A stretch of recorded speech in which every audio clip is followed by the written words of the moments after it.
packed. I had my suitcases ready to start school, Lyceum of Telecommunications in Warsaw, and about 4 o'clock in the morning I was woken up by sound of anti-aircraft guns parked right across the street in my stepmother's property, firing at the German Dornier bombers coming over about 100 yards away from our house. So my sisters and I jumped on the balcony, got binoculars and started looking at them. And my father came over and started yelling at us, "You crazy or something, you get shot here, get back in the house." So that was the first time we saw Dorniers. Powerful planes flying so low that we could feel the vibration.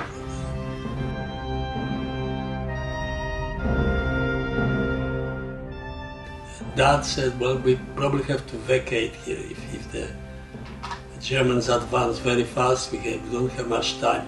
So we packed our suitcases and backpacks. We had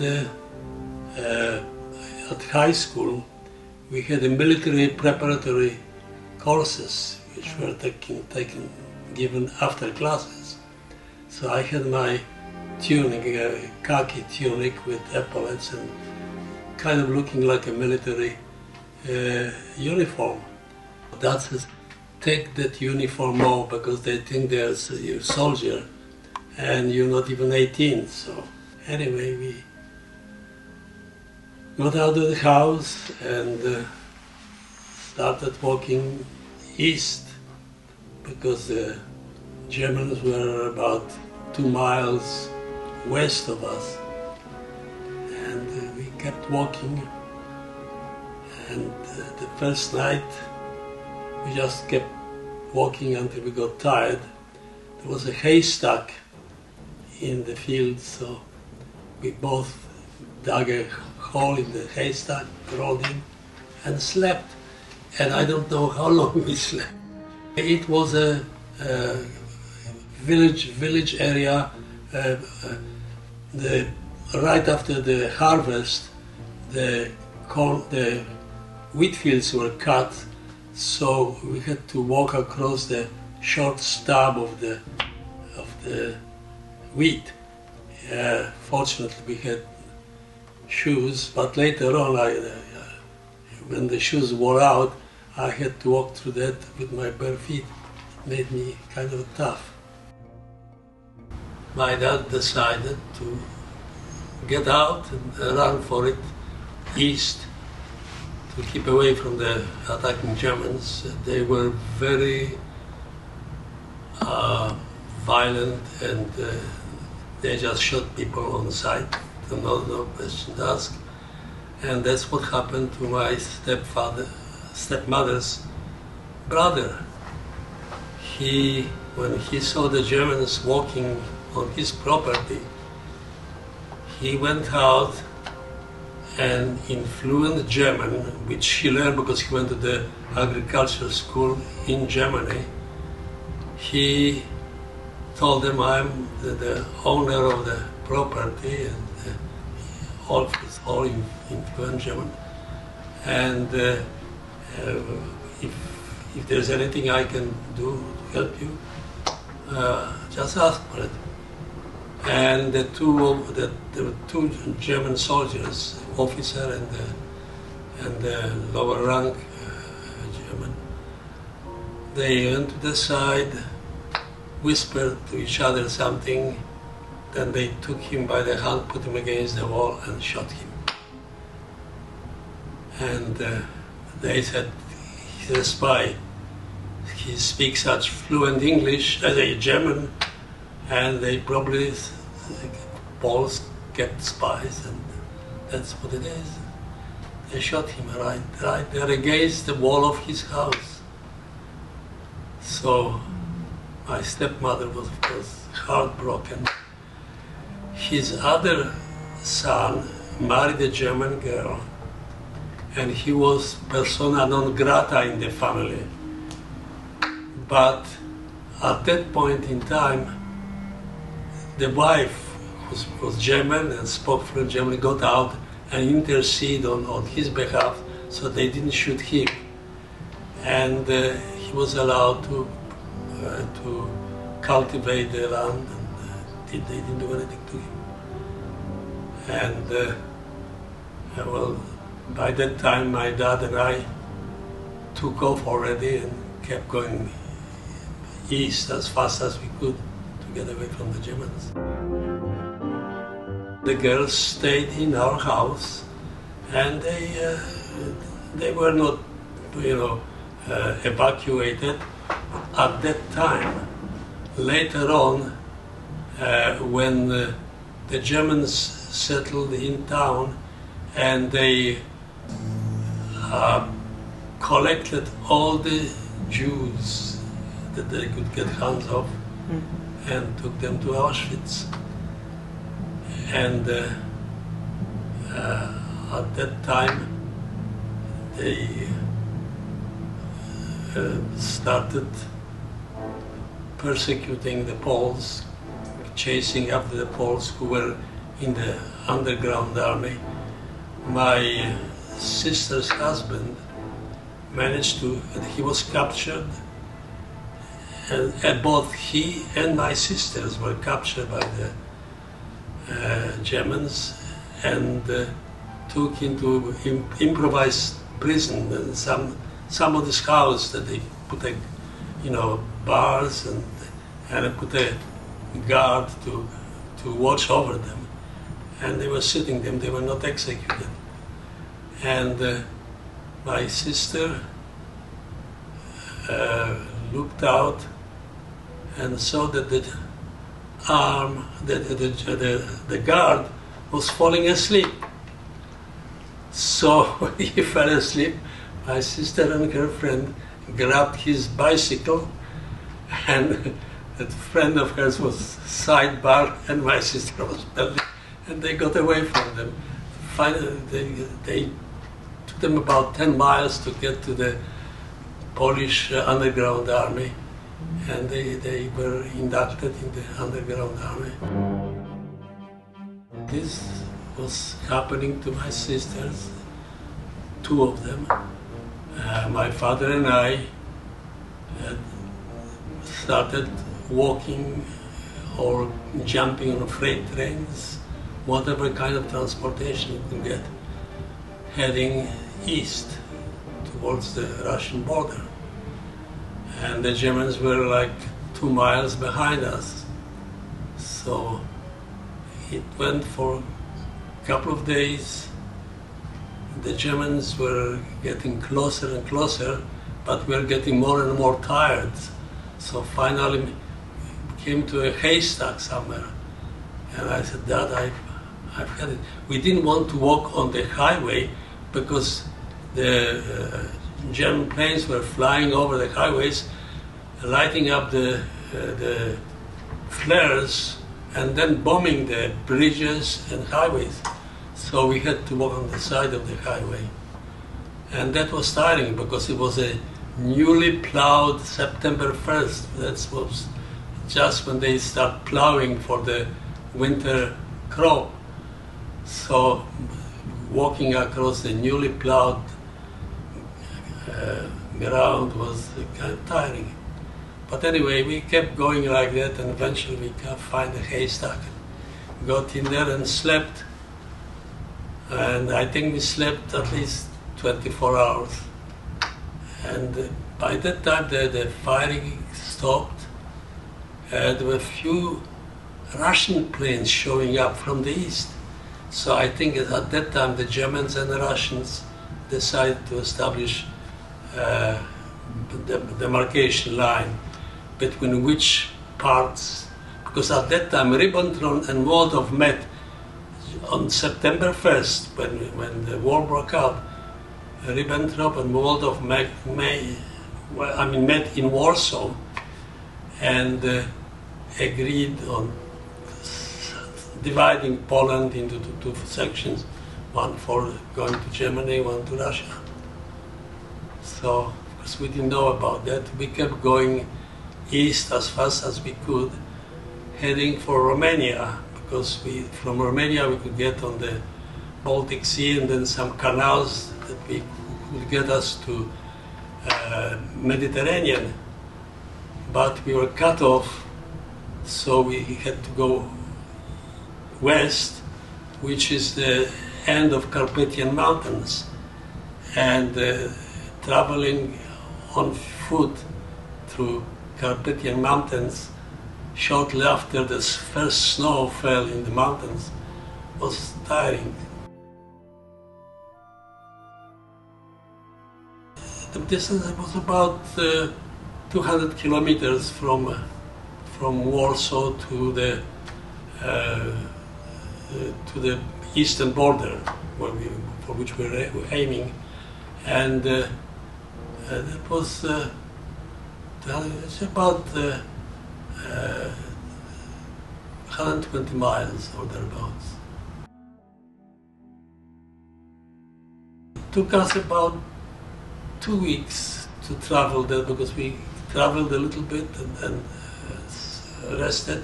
Then we had to get some food because we had no food, so we finally came up to a closed down restaurant.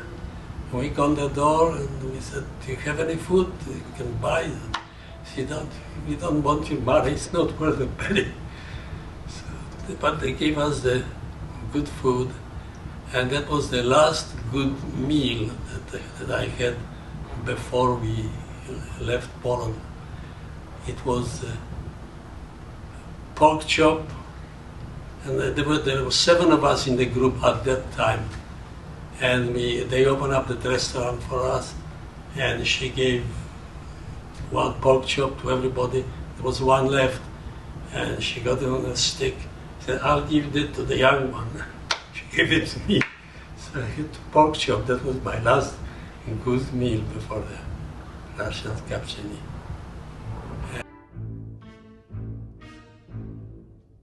The Russians captured us as we were trying to get across to Hungary. There were only 2 passes that were feasible in this weather, because there was snow all over by that time. So we were aiming for Yaremcze, which was on a border between Poland Russia, and by the Black Sea was one of the Russian Republic. And we didn't get there. The Russians got there first before us, Russian forces, because there were, Russians living there, but the Russian, army was advancing in slightly different direction, so they omitted that thing from their, chasing us. But anyway, we got to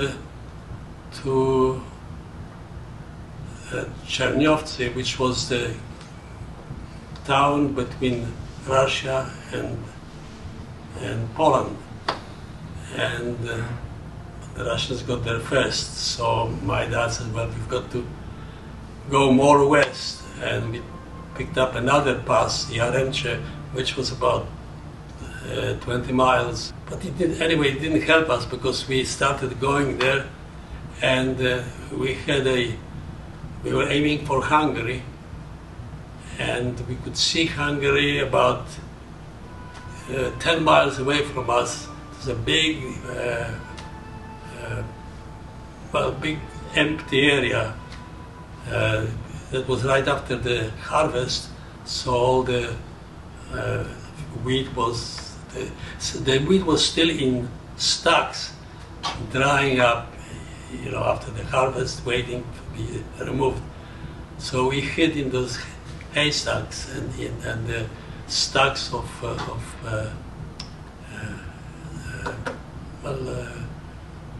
wheat or any other stuff that was planted there. And we started marching towards Hungary, and we got about 3/4 of a mile from Hungarian border. All we have to do is cross one valley, which was only about half a mile wide, and then climb up the mountains. But the Russians got there first, and they're just waiting for us. So we kept going, and finally, all of a sudden, the Russians jumped out and grabbed us. We were walking in a straight line. I was the youngest one. I was the rear guard, and my dad was at the beginning of the line. When they jumped us, I just fell down behind a log, and they didn't notice me. So they took the other 6, and then my dad told me what happened. They captured them, not me. I fell behind the log. I was hiding. They counted them, and the commanding officer of the group that captured us, he said, "How many were there?" There were 7. Well, we only got 6. There's one more. So, and they captured my dad in that group. So the officer in charge said, "Hear about a dozen grenades. Just go and throw those grenades and kill the son of a bitch." And I asked that, my dad couldn't take it. So as I was hiding behind that log, I hear our signal, the SOS.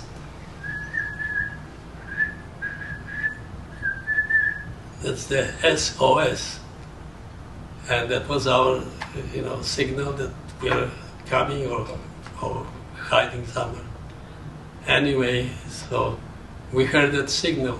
So I stuck my head up, and there's my dad walking, hands up, and 3 Russian soldiers with guns aiming at him, and the officer on horseback behind them.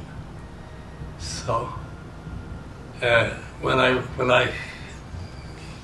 turned my head up, they saw me. They just charged. The officer charged on horseback, and "Ruki vверх," so the gun pointing at my head. So, and we both ended up in prison, except, well, at first we were in the same prison, and we maintained contacts with other prisoners by knocking on the wall and finding who was where with a Morse code. Actually, it wasn't a Morse code, it was a prison type of a method of communicating.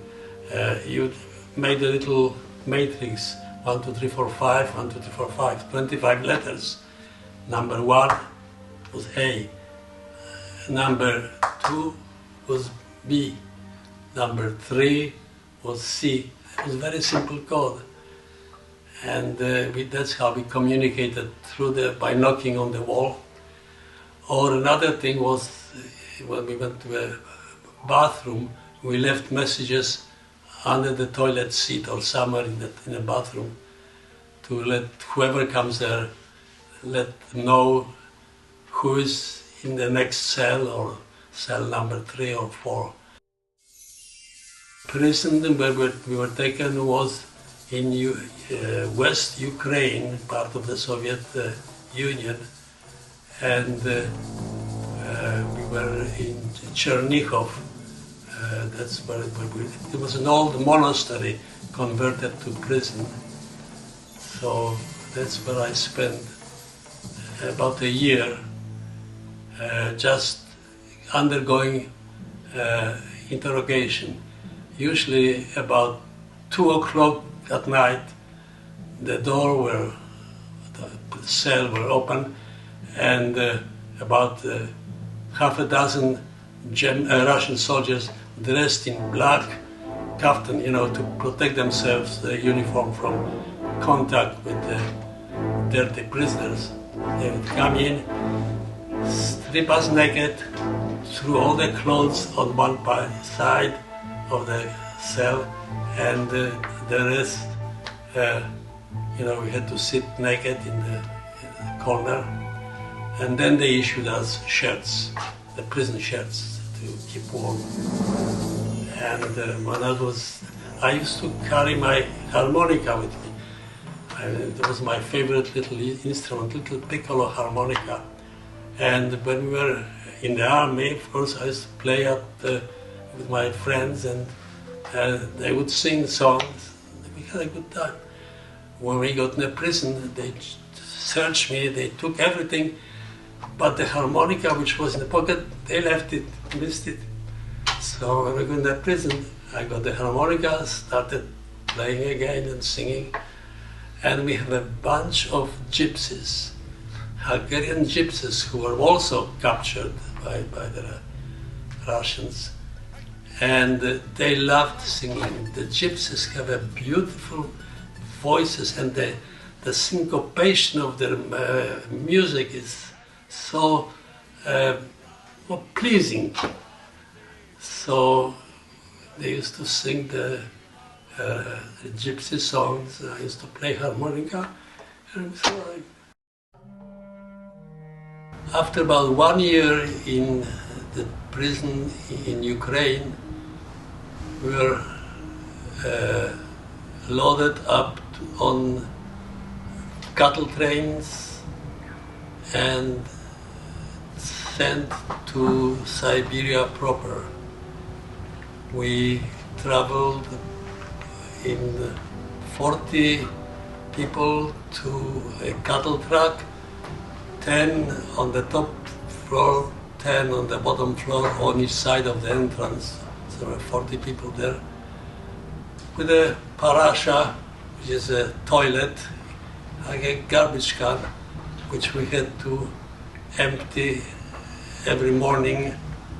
The next time the train stopped, we just emptied that. Not very hygienic, but that was it.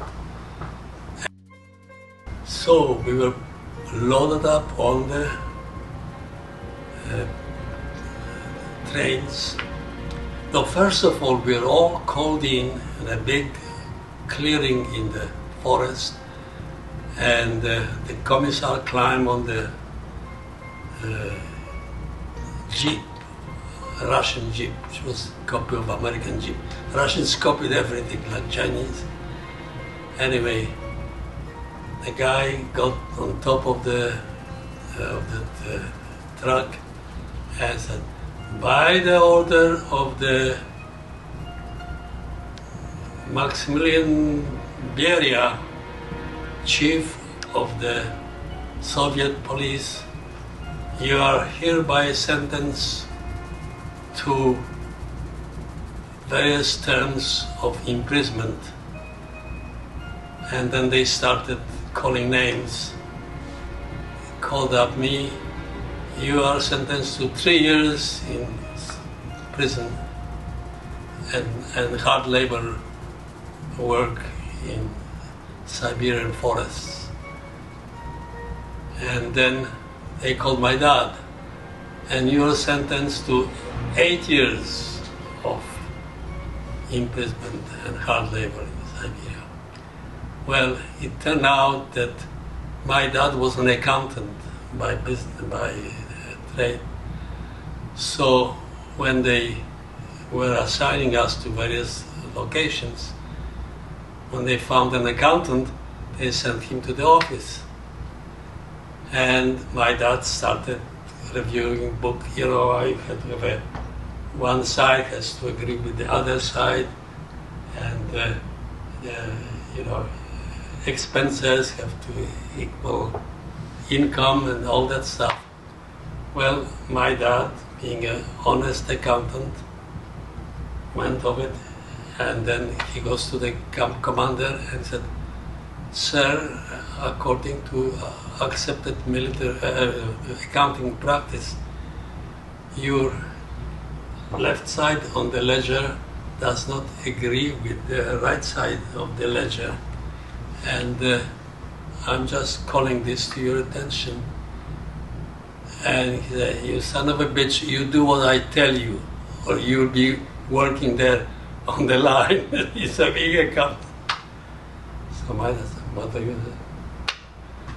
and he was giving good food, slept in a good thing, and kept books. That was one set of books for the camp, and one set of books for his overseeing Russian commander, because they didn't agree, but that's what he was told to do. He did it. He was given good reward for it. So when we met after a year of that kind of a treatment, we were no more than a year and a half. We were released, and my dad and I met, and he burst into tears. "What have they done to you?" And I was like a living skeleton. I was like 90 pounds or so. You could count the ribs on my chest. And I really don't think I could have survived much longer. But my dad took me under his arm. He fed me. I know he was giving me a portion of his food, but he insisted I eat it, And but I ate it. But one funny part, I was brought up in a true Christian tradition. Thou shalt not steal. So one day we were walking to work, to a clearing in the forest where we're supposed to clear. And all of a sudden the military convoy came in, and we had to clear the path for them. So we were on a pathway next to the paved road. And the wagons were going by our side. So I smelled bread, So I lifted the tarp, and there were big loaves of bread. And I touched it, but thou shalt not steal. I left it alone. So when they passed by, I said to my dad, "You know what was in those wagons?" "No, what was it?" "Bread." "How do you know?" "Oh, I touched it." "Do you take one?" "No, it would be stealing." My dad says, "You dumb." We could have lived on it for a week, just on that one loaf of bread. "I'm sorry, Dad, but it would be a sin." He said, "Well, it was a sin for them to catch you you and I, and persecute us, and to torment us. They were really mean. Very rough on us. On one occasion, I remember we were walking, it was in May, when the soil started, thawing, and it's mud, You get 400 people that were in convoy marching through that kind of a thing. It's like mud that you get up to your knees. Well, there was a elderly major in the Polish army that was on his last legs. He kept falling down. He couldn't walk very fast. So I took his luggage, and I carried his duffel bag. That's what they gave us, duffel bags. Carried that, and I had to support him because he couldn't. Anyway, we just marching like that. We came to one place where the mud was up. I see everybody, that walked through the mud, fell down, it got all muddy. And right next to that road where people were marching, there was, like 2 feet, maybe 2.5 feet high, dry, solid surface that you could walk and get by without any difficulty. But we were told anybody who would, go goes off the beaten path will be shot. Well, we came to one area that was so muddy that practically everybody fell into it and got muddy, and we had to dig them out. So when we got to one of those areas, I said, screw it, I'm not going, because I knew that if I take that guy, that old major, through that path, he'll drown there and I'll drown with him. So I just grabbed him by the arm and just stepped 2 feet higher up, only about 2 feet or 2.5 feet away from that mud. I stepped up on that thing, and there was a bang, bang, bang. They're firing over my head, and the officer in charge jumped, charged on me on the white horse, you know, the beautiful white horse, and practically trampled me because he came up. When he came to me, he pulled the horse, and the horse reared. I thought I was going to, you know, he trampled me, but he just put the horse down by me, grabbed me by the collar, and pushed me in that mud. And well, I was all muddy, and we kept going like that, another, you know, 10 miles or so. By the time when we got back to the camp, my friends, you know, my fellow prisoners, washed me completely because they were afraid that I'll be put on charge for trying to escape or something like that. So they gave me clean clothes, washed me up, put me behind a truck somewhere, and I was on campground. But they didn't do anything, they just left me alone.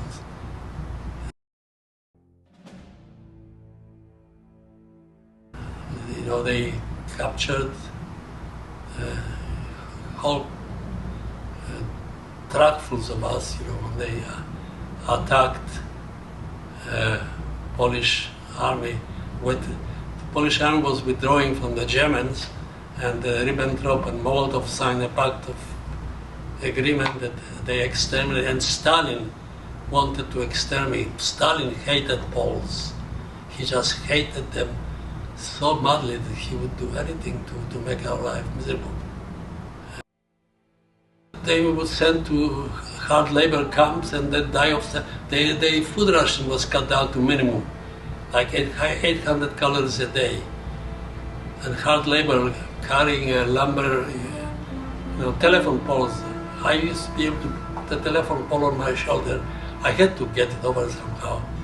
So, but I was young and still strong, so I'd carry the telephone pole 100 yards or so, and then we had to put it on a pile ready for the thaw. When the spring came, the water, the ice on the river melted, and we stuck the logs in a pile right on the edge of the incline. So when the river thawed, we just pushed those logs down to the river, and they were all on the surface of the water. The trick was to cut one good-looking tree that people with lots of points, trim it to the length of the telephone pole, then call the inspector to accept it. So he would come over, stamp it on the side, on the end, and give us a credit for it. Well, the first year we stayed in an old monastery. Then they called us in to a big room, and they told us,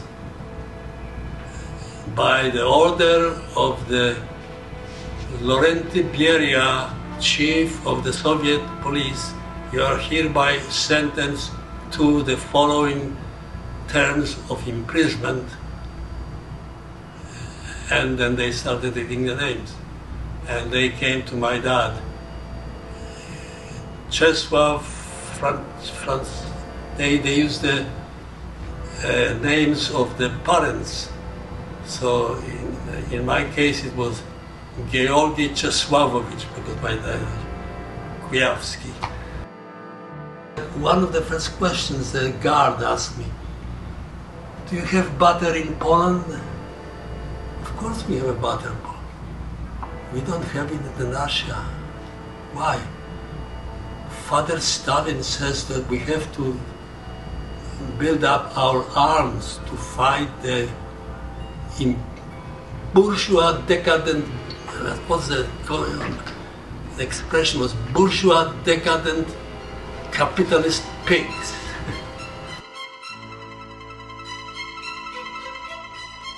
In 1942, when Germany attacked Russia, we were all in a little so-called postanovka, a little clearing in the woods, and each clearing had a brigade, which was 30 people.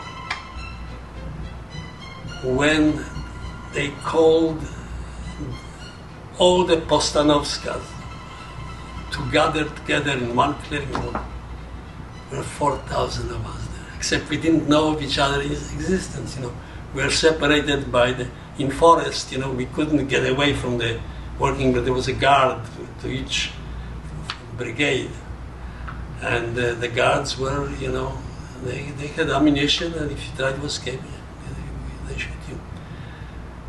Sometimes there was one guard that was squiring at one of the prisoners. The women prisoners were mainly prostitutes. So they would get extra piece of bread courtesy of the guard. They get the good stuff. And they were available to whoever had a piece of bread, So that was, quite a sight to see. And the guards would, be nice to us as much as they could be. There were times in May when the tundra got soft, the supply trucks couldn't get to us with supplies. So we lived on the berries that we could pick up, or if we really got hungry, we would strip the bark of the birch tree and chew that, to save the hunger. Because, and both the guards and ourselves, the guards, they suffer just as much as we did in the spring thaw.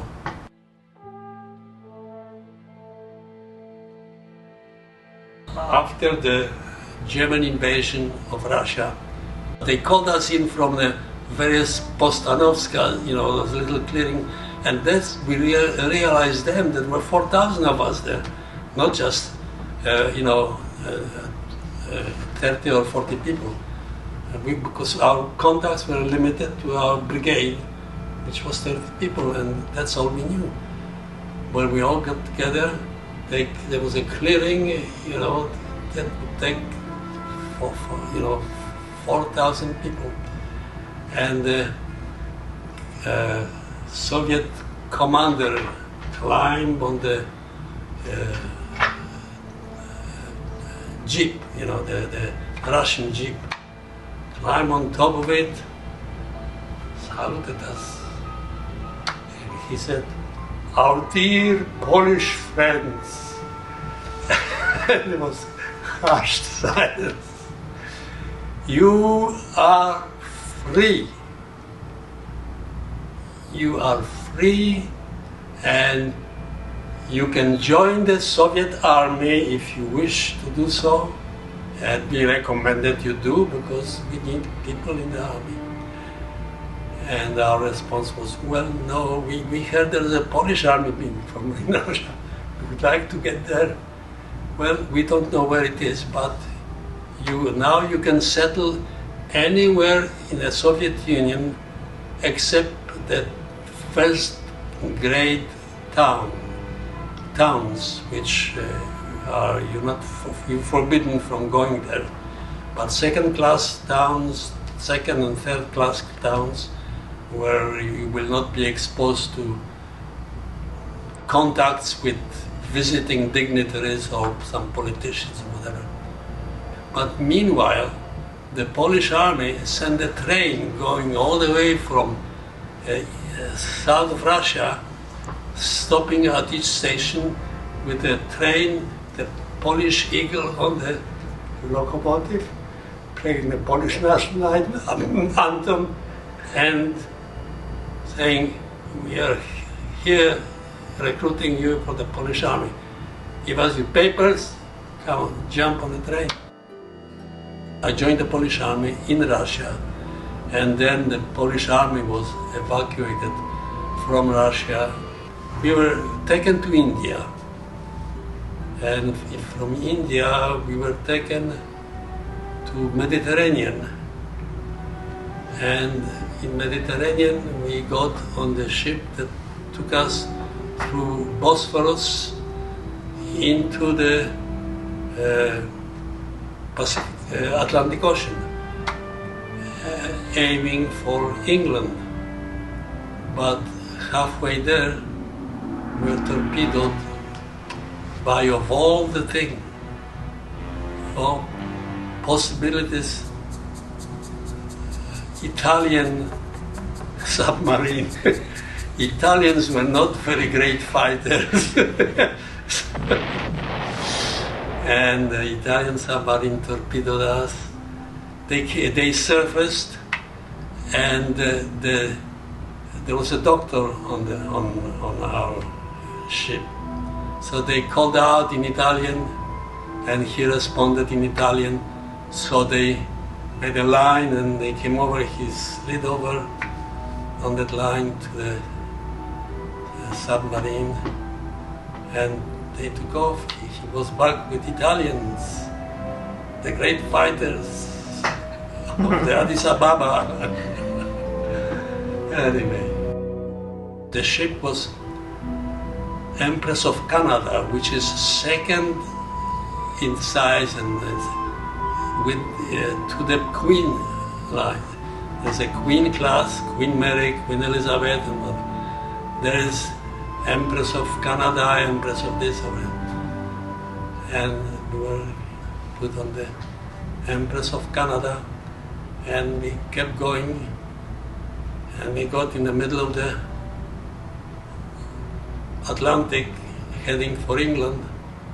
And at midnight one day we slept in hammocks, and I was already undressed in my underwear. We didn't have any pajamas there. But we had hammocks. I was in a hammock, and we were torpedoed.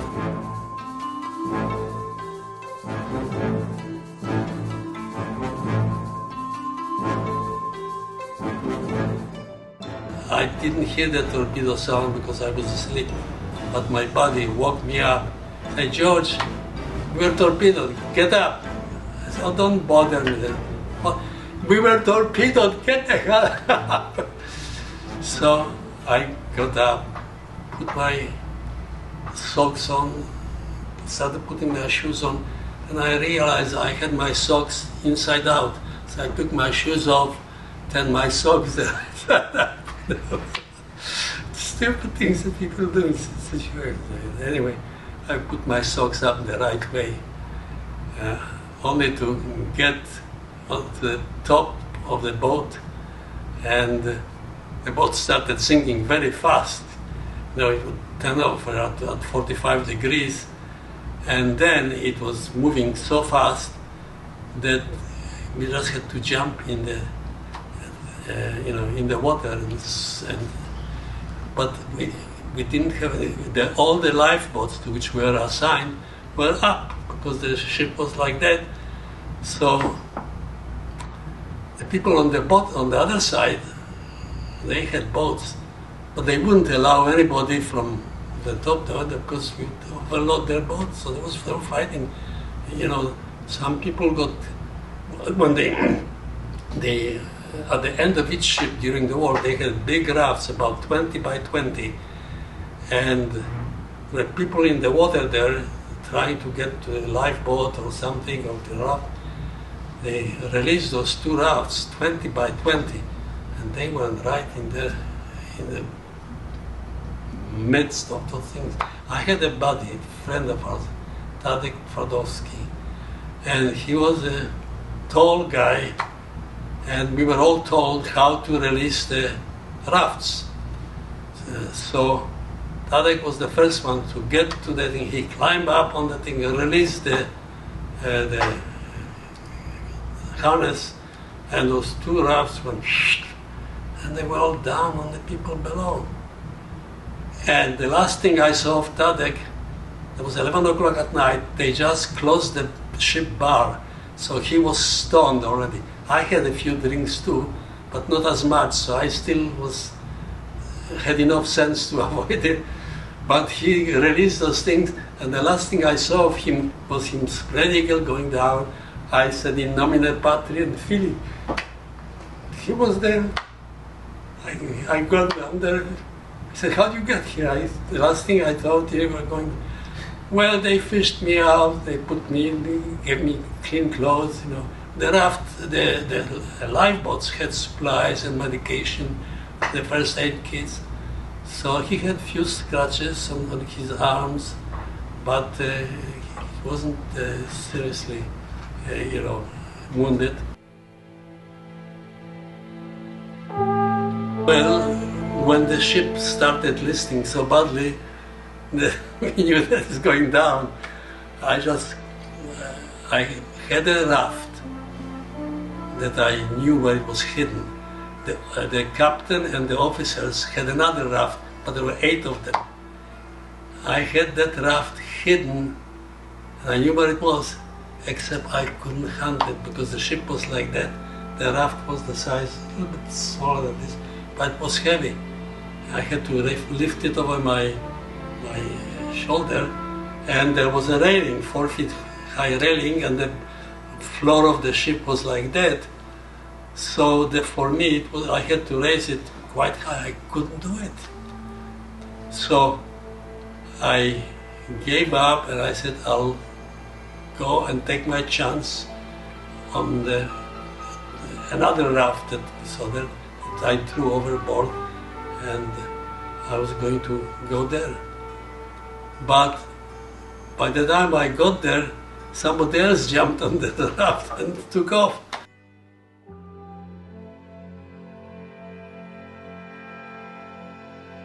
So I climbed up there, and as I was climbing up, there were 2 Italian prisoners of war sitting there saying, Santa Maria Mater Dei ora pro nobis peccatoribus. So I said, Venio cum me, Latin save my life. Venio cum me, come with me. And they understood. So between the 3 of us, actually there were 3 of them and myself. So we all climbed up the side of the ship like that, it was at 45 degrees. We got to the top, we had to go over the railing, come down, and at that time, one of the guys, and the ship was still sinking.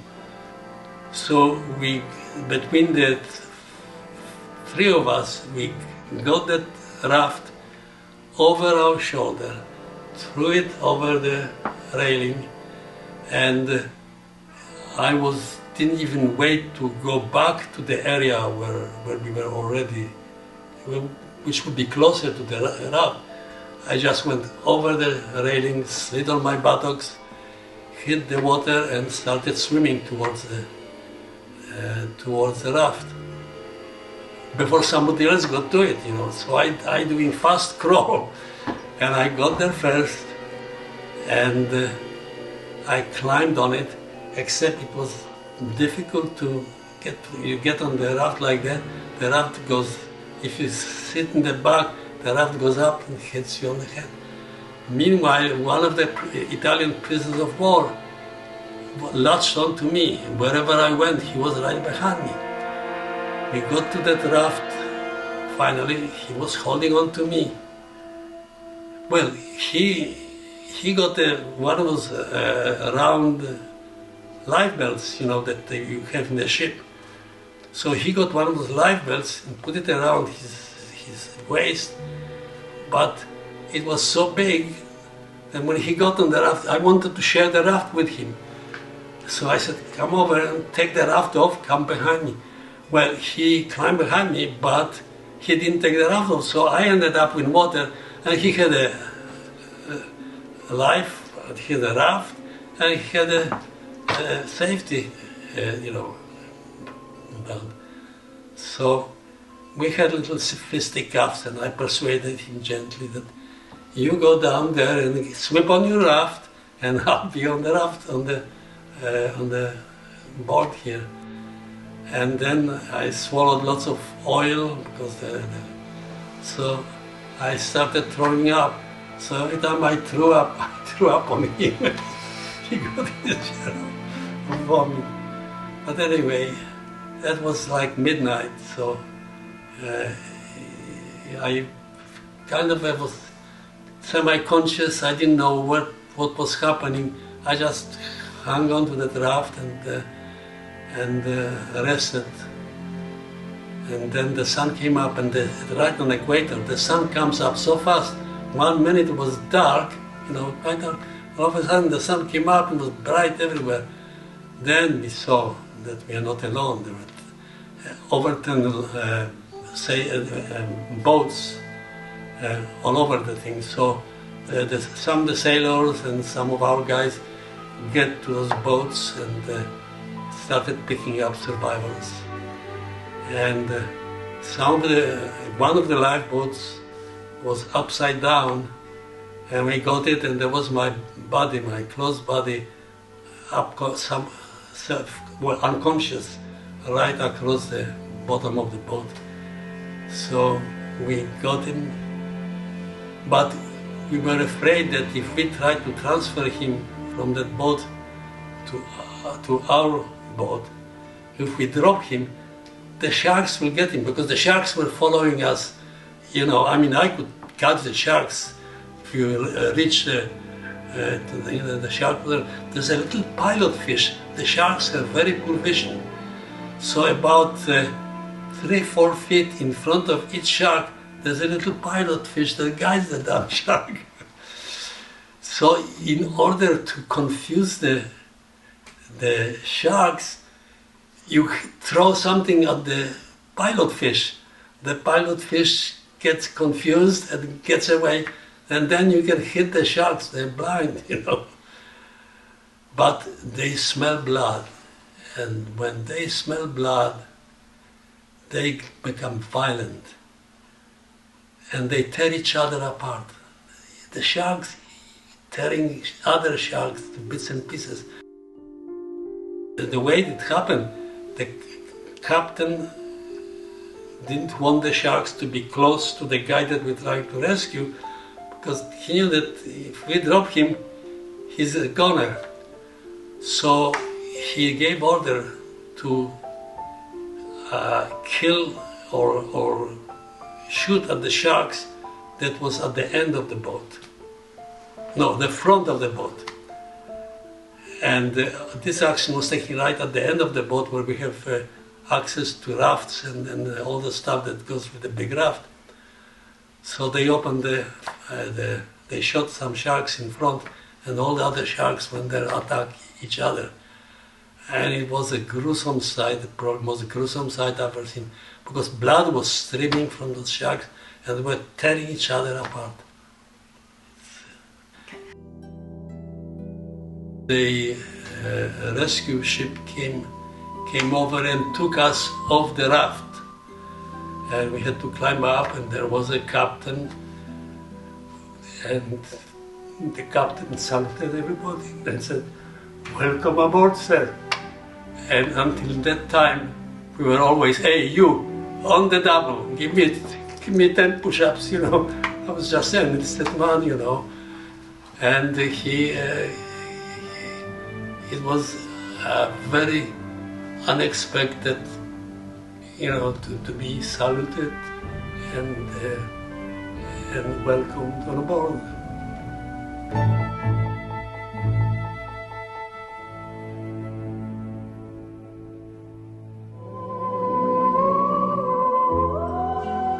Red sails in the sunset,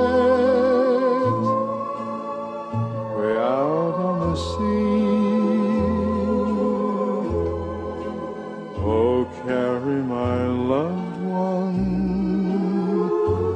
home safely to me. He sailed at the dawning.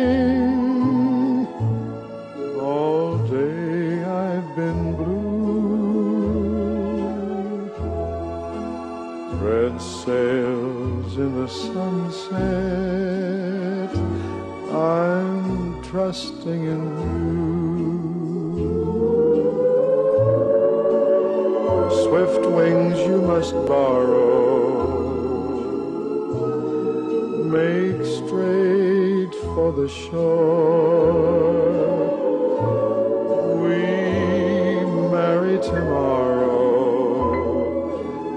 and he goes sailing no more.